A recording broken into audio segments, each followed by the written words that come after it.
Okay, so US attacked Venezuela a few days ago and everybody said that it was about oil. And sure, it is about oil, but it is not for the reasons that you think. Because it's not about the quantity of oil that is available in Venezuela, it's the quality of oil that is available in Venezuela. That's the more important part, and that is what no one is talking about. So today I'm going to tell you why Venezuela is actually important and why Venezuela is actually more important than you think. But anyways, let's start with the explanation. And if you want to understand why Venezuela is really important, then we will need to take a small chemistry class. Let's go. Okay, so to understand why Venezuela is important, we need to first understand what crude oil actually is. A lot of people think crude oil is just some sort of liquid from which you can extract different things, and it is not so simple. There are other things that are involved, and there are a bit of nuances that you need to know if you want to understand why Venezuela is important. So, I've created this infographic for you guys which can explain these things. And so, what exactly is crude oil? So crude oil is basically a mixture of different things. These different things can be classified based on the number of carbon atoms each molecule has. So these different things may include petrol, these different things may include asphalt, diesel, whatever that comes out of crude oil, right? And these things are classified or categorized based on the number of carbon atoms that each molecule of these things have. So what does crude oil consist of? It is basically a mixture of all of these things. These things may be present in different proportions in different type of crude oil, and I'll come to that later in the later part of the video. How are these things categorized? That is more important, right? All of these molecules that are present, all of these products that are present in crude oil, how are these categorized? Based on the number of carbon atoms present in each molecule of the crude oil.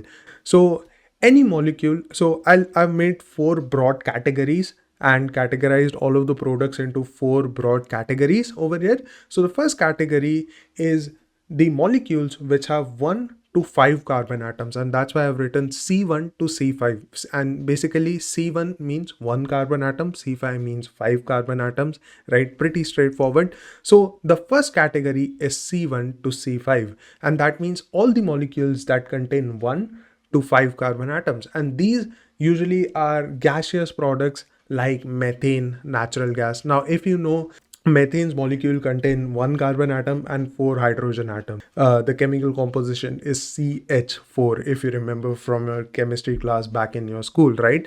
So things like these, right? Things like methane, things like natural gas, things like ethane, all of these things are what come under this first category.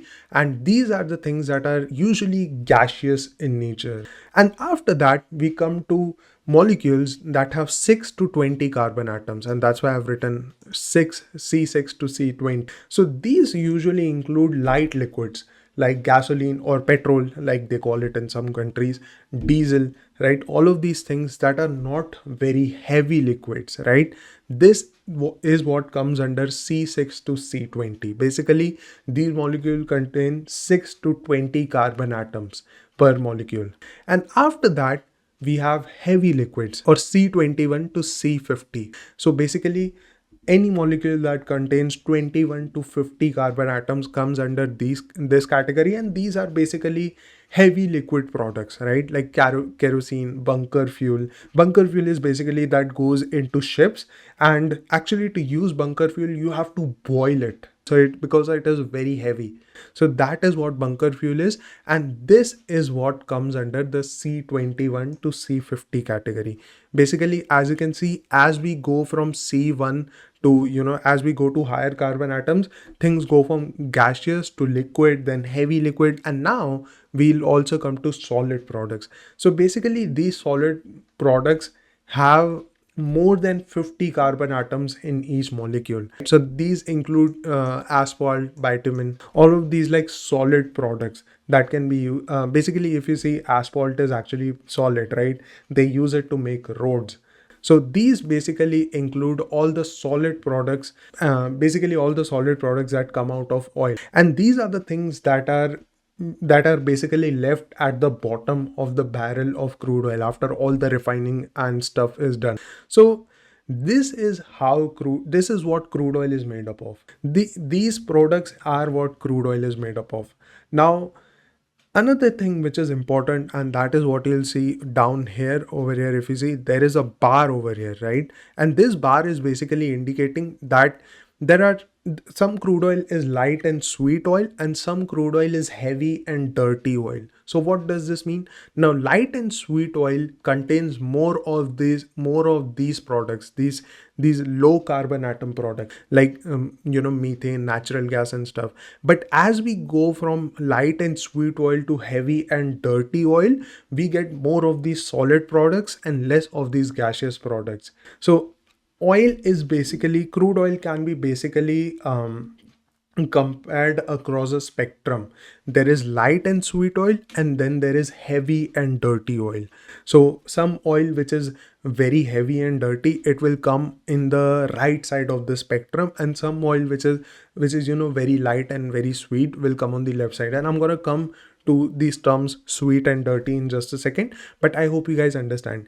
If some crude oil is light and sweet, that means it contains more of these lower carbon atom products like methane, natural gas, gasoline. It will contain more of these things on the left side and less of these things. And if crude oil is heavy and dirty, then it will contain more of these solid products and less of these gaseous products. Now, why do they call it light and sweet oil and heavy and dirty oil?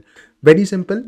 Light and sweet oil basically means that this type of oil doesn't contain any real sort of impurities or things that need to be cleaned out, because crude oil can also contain different chemicals like sulfur and all of these things that need to be cleaned out of the crude oil. So light and sweet oil usually means that there are no sort of these impurities that need to be cleaned out from the crude oil. And heavy and dirty oil, usually oil that is heavy is also pretty dirty, which means that it contains different types of chemicals and also sulfur, which need to be cleaned out of the oil. And after that, things can be extracted from the oil, or a different type of products can be extracted from the oil. And that's why it is called as heavy and dirty oil. And usually the oil that is heavy is also dirty, and usually the oil that is light is also clean, but we don't call it clean. Usually it is called as sweet oil.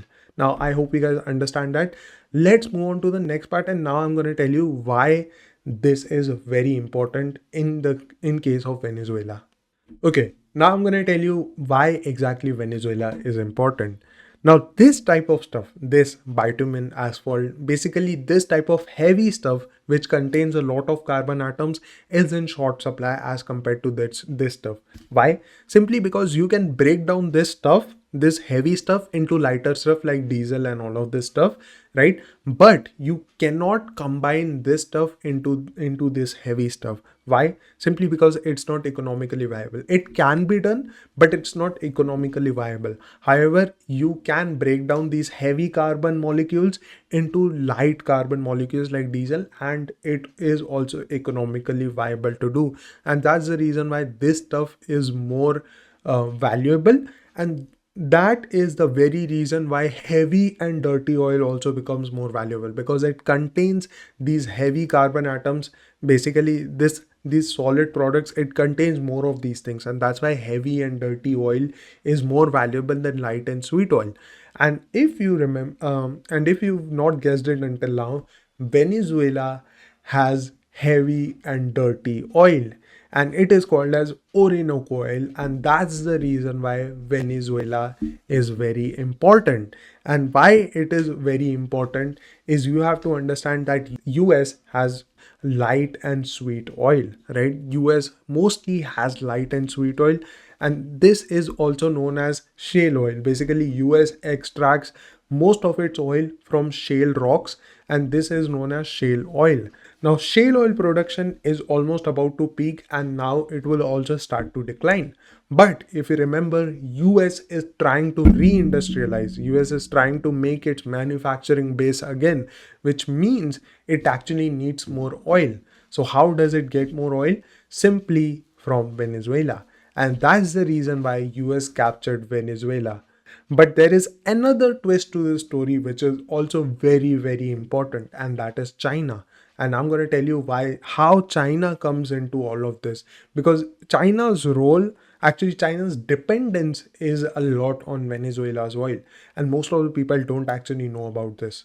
Okay, so here's how China will be affected.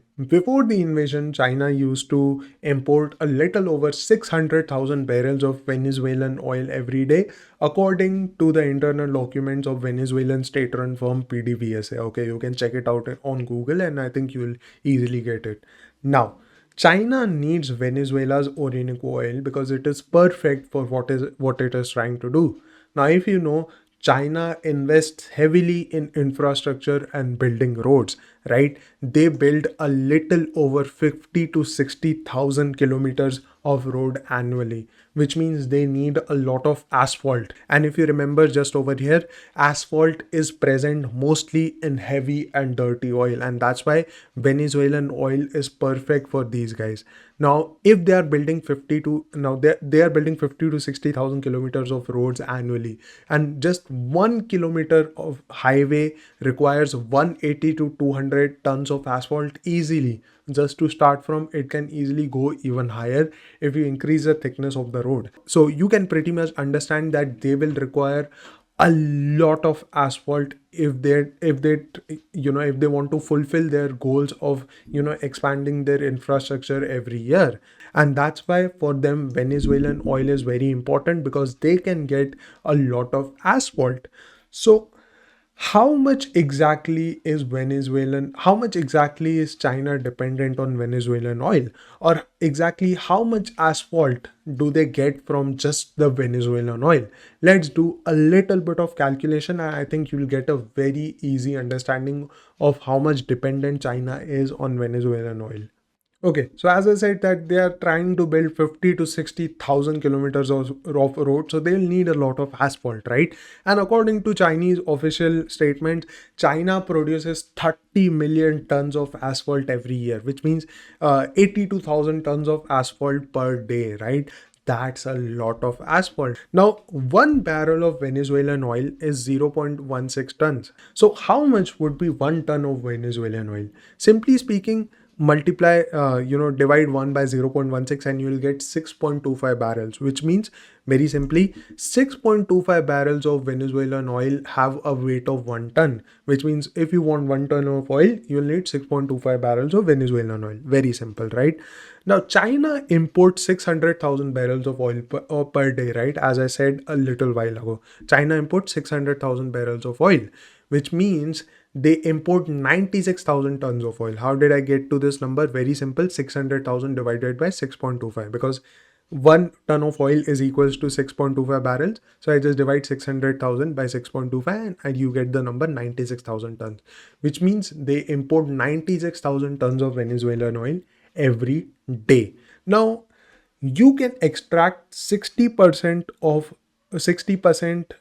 oil's weight in asphalt from the Venezuelan oil. So what that simply means is that if I have, let's say, 100 tons of Venezuelan oil, I can extract 60 tons of asphalt from that. I can make 60 tons of asphalt from that. So 60% of Venezuelan oil can be converted into asphalt, which means if I'm bringing in 96,000 tons of oil, I can make 57,600 tons of asphalt from that, right? Basically 96,000 into 60%, and that comes out to 57,600 tons of asphalt, which means China makes 57,600 tons of asphalt just from the Venezuelan oil. Now, I'm being a little conservative and I'm saying that maybe not all of the Venezuelan oil would be used in creating asphalt, right? So let's just assume that China makes 50,000 tons of asphalt just from the Venezuelan oil. Now, if you remember, they make 82,000 tons of asphalt every day.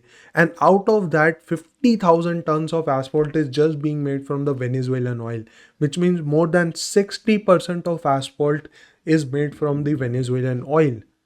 All of a sudden, if Venezuelan oil is cut out from China's supply chain, do you know what happens?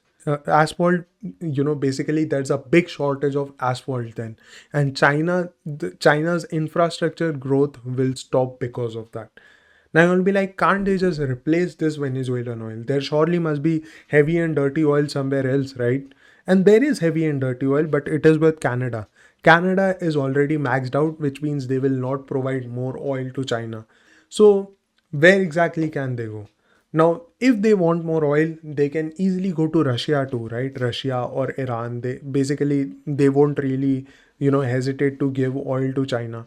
But if you think about it, Russia and Iran, both of them do not have heavy and dirty oil. They have medium oil. Basically, oil which comes between light and sweet, and heavy and dirty is called as medium oil.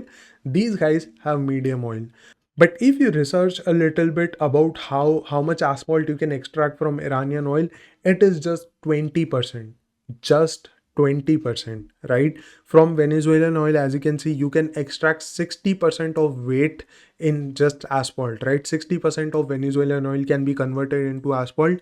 For Iranian oil, that is just 20%. 20%, that's three times lesser, which means if the 600,000 barrels of Venezuelan oil that China is currently importing, if that goes to zero, China will need to import 1.8 million barrels of oil every day if they want to make same amount of asphalt.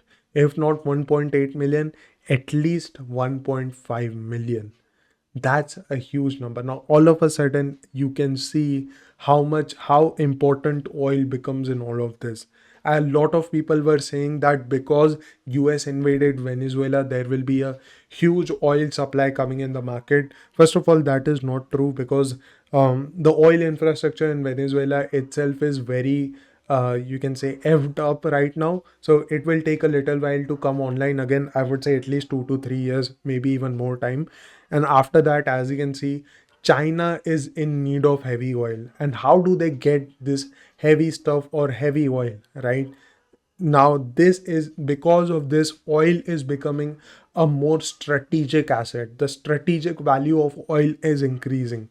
And whenever the strategic value of a commodity increases, its price does not stay low. Oil is currently hovering around, multi-year lows, but it looks like oil is about to become much more valuable because all of a sudden oil is becoming a asset that can be used to hurt other countries. Now, oil was always a strategic asset, because of the Middle East and stuff, OPEC also, but now it is becoming even more strategic. And because of that, I don't think oil prices will stay low for a long time. I think even though a lot of people are saying that there will be a lot of oil supply coming in the market, I believe that because oil is becoming more strategic, oil prices should start to go up from here.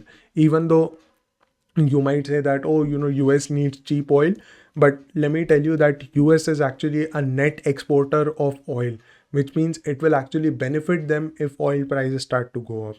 Now, I'm not sure if the US really understands the whole depth of the situation and how this thing will affect China, given President Trump's action until now in his presidential term.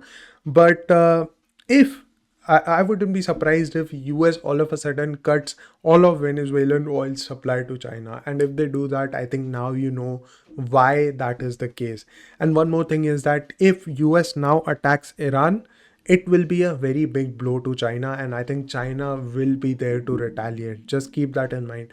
And whenever oil supply gets disrupted, prices do not stay low for very long, right? Oil, as I said, is already becoming more strategic, and that's why I think the best way to play this right now is get ready for oil bottoming out over here.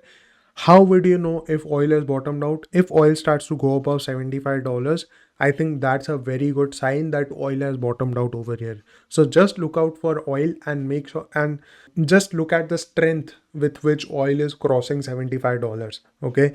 If oil is going up like a rocket and crossing $75, I think you are in for a very, very good bull market in oil after a long time. And the best way to play that is not actually directly investing in oil, it's actually investing in oil producers, right? And the best way to do that is through the XLE ETF. Okay, that's the biggest energy ETF, and it is also at the verge of a multi-year breakout over here, right? So if that thing starts to go above 50, I think that is also a very good indication that oil is starting to bottom out, and that's why people are starting to take positions in oil producers and oil companies itself, right? So if that thing closes above 50, I think that's a great bet to take, right? You can invest a good amount in the XLE ETF, and if you want to wait a little, as I said, wait for oil to go above 75. Once it crosses 75, then you can start to go heavy into energies. But I think,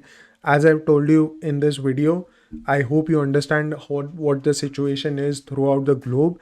And I think the best thing to do over here is bet that oil will start to go up, right? Because as I said clearly, oil is becoming more of a strategic asset. Oil is becoming more strategically valuable. And whenever something like this happens, prices do not stay low for very long. Okay. So I believe that oil is about to start to go up. Let me know your thoughts in the comments also, because maybe I might be wrong, maybe I might be missing something, but I really do not think that oil should stay low for very long, because now oil is becoming a weapon, and weapons are never cheap. Weapons are never cheap. Now, there are also other better plays in the whole energy sector, like how you can play all of this energy, how you can take this energy trade in an even better way. But I'll make a video on that once we get a proper confirmation. After a little while, once oil starts to become even more stronger, that's when I'll start to post more about oil and how you can play this whole energy trade, because it's not as simple as just buying oil producers. I mean, it is actually as simple as just buying oil producers, but it can be played in better ways over here. There are better companies out there that are not directly associated with extracting oil, which can provide even better value in this whole energy trade. Okay, so I'll post about that once we see more confirmation that oil has really bottomed out over here. So yeah, definitely subscribe for that. I think you'll really enjoy that. So yeah guys, that was it for this video, and thank you very much for watching till the end. I hope you guys enjoyed this video over here, and I hope you guys got some new insights from this video that you can use going forward. And yeah, do subscribe to my channel. A lot of long form content will start to come on my channel, and I'll definitely make more videos, more practical videos on where you can invest your money going forward. Because talking about all of these things is fine, but how can you capitalize on these things is more important. That is what makes you money. So if you want to know about that, do hit the subscribe button, and I'll come with better content going forward. I know the whole setup is not that good. I've tried a new angle over here, a little bit of a different lighting, although it's still trash. Anyways, but yeah, that was it for this video. Thank you very much for watching till the end, and I'll see you again very soon.